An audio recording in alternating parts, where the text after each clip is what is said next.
Fusion Mobile, quality e-learning experience on the go. Reproductive system in vertebrates. Vertebrates are organisms or animals with backbone. Reproduction is a process involving the coming to life of new organisms either from one parent or a pair of parent organisms. It may be sexual or asexual. We have the reproduction in hen, reproduction in fishes, reproduction in amphibians or frog, reproduction in reptiles. In the reproduction in hen, fertilization is internal. They are oviparous, that is, they lay eggs. The ovary is connected to the outside through the cloaca. The unfertilized egg will not be hatched into a chick. The embryo depends on the yolk albumen for survival. Birds sit on the egg to provide the needed warmth for proper development, and adequate parental care is needed after hatching of the eggs into chick.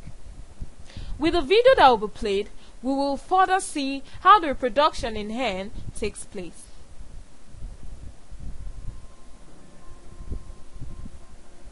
We should know that it takes 21 days for the eggs to hatch in the chick embryo development. In day 1, tissue development starts in the germinal disc of the yolk, and in day 2, the heart forms and begins to beat. With day 3, blood vessels grow and the tail bud, and in day 4, the limb development begins with wing and leg buds. Day 5, limb development continues with the elbow and knee development. The digits are formed in day 6. The beak development begins in day 7. Beak development continues with the comb developing. In day 8, feather development begins with the feather tract. In day 9, the mouth opens. Day 10, the claw development begins. And in day 11, the tail feathers appear. Scales form on the feet and legs in day 12. Day 13, the eyelids are formed. Day 14, head turns towards large end of eggs. And in day 15, the gut draws into the abdomen. In day 16, the feathers cover the body. Day 17, the head tucks between the legs. The embryo fills available space in day 18, and the yolk sac is largely absorbed. In day 19, the yolk sac draws into the abdomen. There is internal peep in day 20, and the external peep also. And in day 21, the egg hatches and the chick comes out. In the reproduction in fishes, the male has claspers as a reproductive structure. The female possesses cloaca as its organ that is exposed to the outside. The gut, the urinogenital opening and genital opening open into the cloaca, which forms a pore.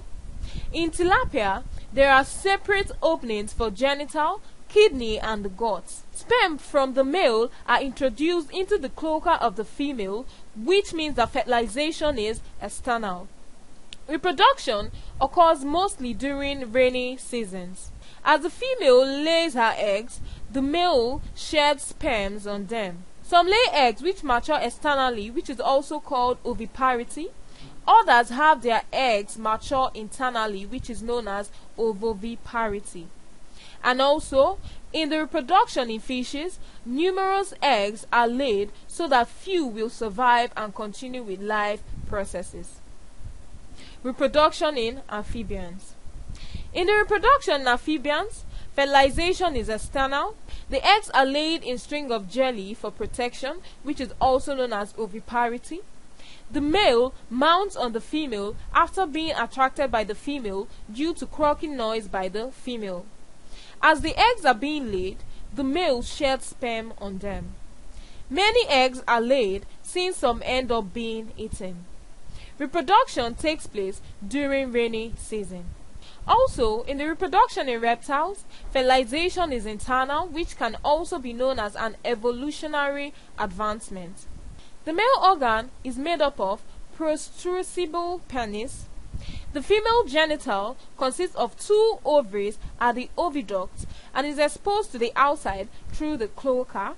The eggs are laid in holes on sand, which is also known as oviparity, where they are hatched by the heat of the sun.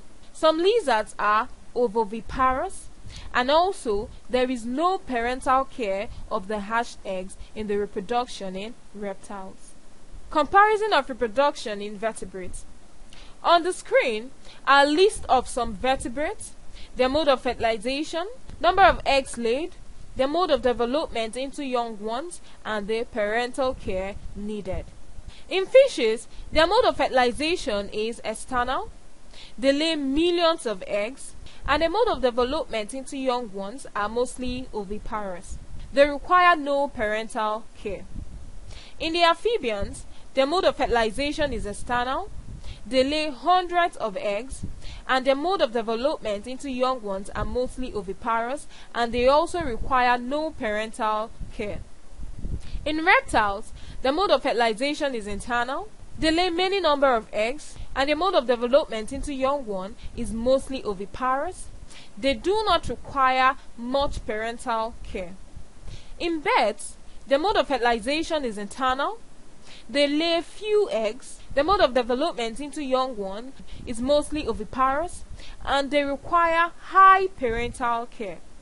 In mammals, their mode of fertilization is also internal. They do not lay eggs. Their mode of development into young one is mostly viviparous, and they require very high parental care. And in mammals, their mode of fertilization is internal. They do not lay eggs. Their mode of development into young one is mostly viviparous. By this we mean they give birth to their young ones alive, as against some vertebrates which lay eggs. They require very high parental care.